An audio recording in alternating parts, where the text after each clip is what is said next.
Hello everyone, welcome to Ken Studies. आज है 24 दिसंबर। Start करते हैं आज के एमसीक्यू क्वेश्चंस। आज का फर्स्ट क्वेश्चन है, international gender equality prize is given by which country. आपसे पूछा जा रहा है, अंतर्राष्ट्रीय लैंगिक समानता पुरस्कार किस देश के द्वारा प्रदान किया जाता है। आपके ऑप्शंस हैं स्वीडन, फिनलैंड, नॉर्वे या फिर एस्टोनिया। और इस क्वेश्चन में आपका करेक्ट ऑप्शन हो जाएगा ऑप्शन डी, ये दिया जाता है फिनलैंड के द्वारा। आप यहाँ देख सकते हैं, international gender equality prize 2023 was awarded to the Afghan Women Skills Development Center, and the Prime Minister Petteri Orpo of Finland presented the award to Mehbooba Siraj, the center's executive director, in Tampere on December 11, 2023. इसके साथ ही the centre is recognised for its crucial work in defending women's rights and promoting gender equality in Afghanistan, particularly under challenging conditions following the Taliban's rise to power. तो आप ध्यान रखेंगे, इस वर्ष का इंटरनेशनल जेंडर इक्वालिटी प्राइज दिया गया है Afghan women skills development centre को।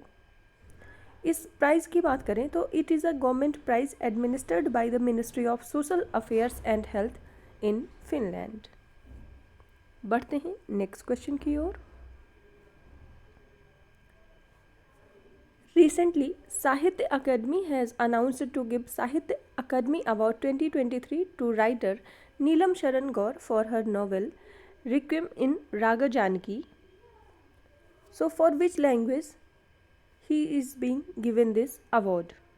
आपसे पूछा जा रहा है, हाल ही में साहित्य अकादमी की लेखिका हैं नीलम शरण गौर। आपको बताना है कि उनका उपन्यास रिक्विम इन द राग जानकी के लिए उन्हें साहित्य अकादमी अवार्ड से सम्मानित किया गया है। आपको बताना है कि ये किस भाषा में चुना गया है उनका उपन्यास। आपके ऑप्शंस हैं Hindi language, Maithili language, Urdu language या फिर English language.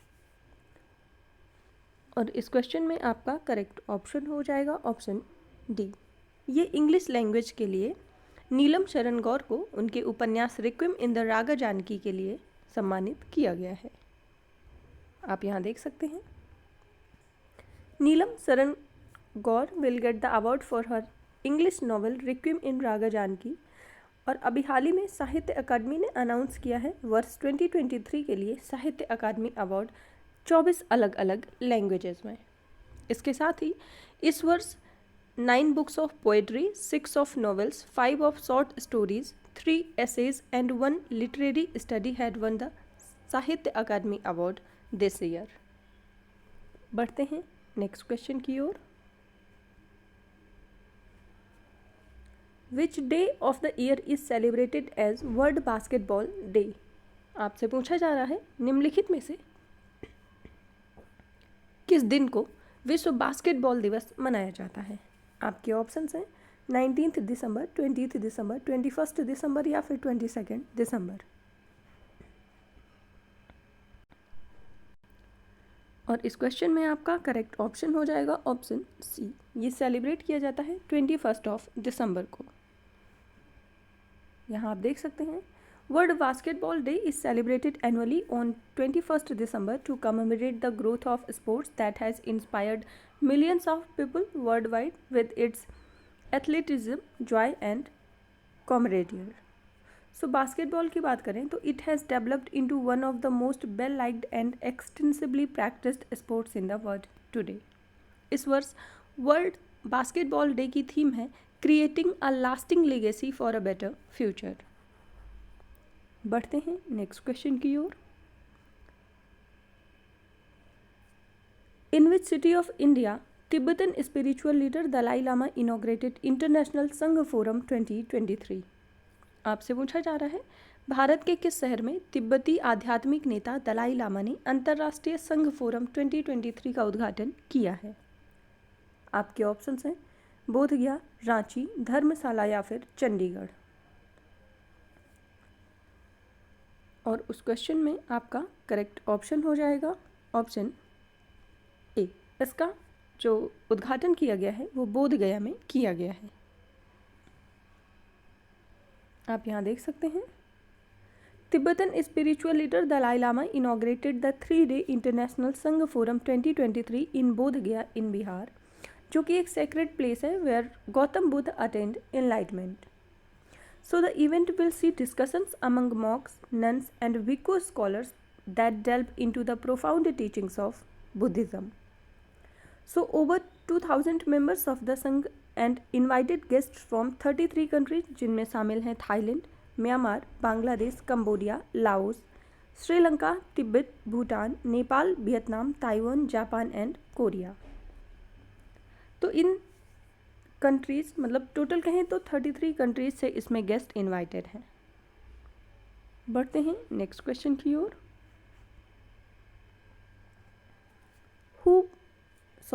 WHO pre qualified a second malaria vaccine manufactured by serum institute of India. आपको बताना है कि उस वैक्सीन का नाम क्या है। हाल ही में WHO ने सीरम इंस्टीट्यूट ऑफ इंडिया द्वारा निर्मित दूसरे मलेरिया वैक्सीन को प्री क्वालिफाइड किया है। आपको बताना है कि उस वैक्सीन का नाम क्या है।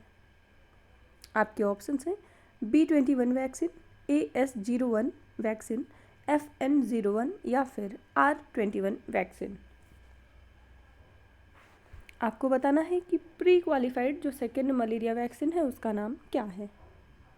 और इस क्वेश्चन में आपका करेक्ट ऑप्शन हो जाएगा ऑप्शन डी, इसका नाम है R21 वैक्सीन। आप यहाँ देख सकते हैं। द WHO added R21 या matrix M malaria vaccine to its list of pre-qualified vaccines for malaria. So this vaccine has been developed by Oxford University and manufactured by the Serum Institute of India. In October 2023, WHO recommended its use for the prevention of malaria in children. बढ़ते हैं next question की ओर। Which of the following received the prestigious National Energy Conservation Award 2023? आपको बताना है कि निम्नलिखित में से किसे प्रतिष्ठित राष्ट्रीय ऊर्जा संरक्षण पुरस्कार 2023 प्रदान किया गया है। आपके ऑप्शंस हैं क्रॉम्पटन, हेवेल्स, बजाज या फिर Polycab.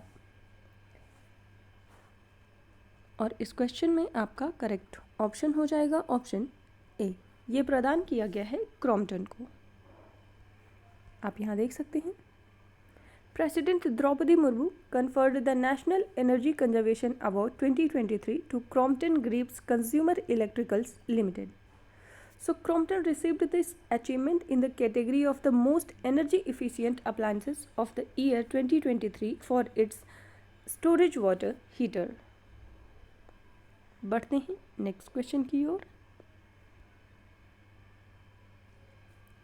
Which Indian sports person from cricket will be given Arjuna Award 2023? आपसे पूछा जा रहा है क्रिकेट के किस खिलाड़ी को अर्जुन पुरस्कार 2023 से सम्मानित किया जाएगा। आपके ऑप्शंस हैं ऋतुराज गायकवाड़, रविचंद्रन अश्विन, मोहम्मद शमी या फिर अक्षर पटेल।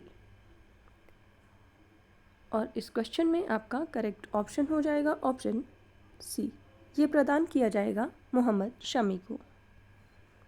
आप यहाँ देख सकते हैं Mohammed Shami receives Arjuna award for his remarkable performance in 2023 world cup.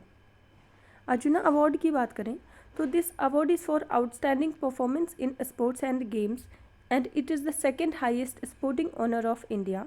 Highest sporting honour की बात करें तो वो है major Dhyan Chand Khel Ratna award. So this award is named after Arjuna, one of the character of Sanskrit epic Mahabharata of the ancient India. इसके साथ ही इस वर्ष अगर हम मेजर ध्यानचंद खेल रत्न अवार्ड की बात करें तो ये दिया गया है चिराग चंद्रशेखर शेट्टी और रनिक रेड्डी सात्विक साईराज को। इसके अलावा 26 स्पोर्ट्स पर्सन को इस वर्ष अर्जुना अवार्ड से सम्मानित किया जाएगा। और ये अवार्ड जो सेरेमनी होगी वो 9 जनवरी को होगी और ये अवार्ड प्रदान किया जाएगा प्रेसिडेंट ऑफ इंडिया के द्वारा। सो आज के करंट अफेयर सेशन में इतना ही। Thank you for watching. Do like, share and subscribe.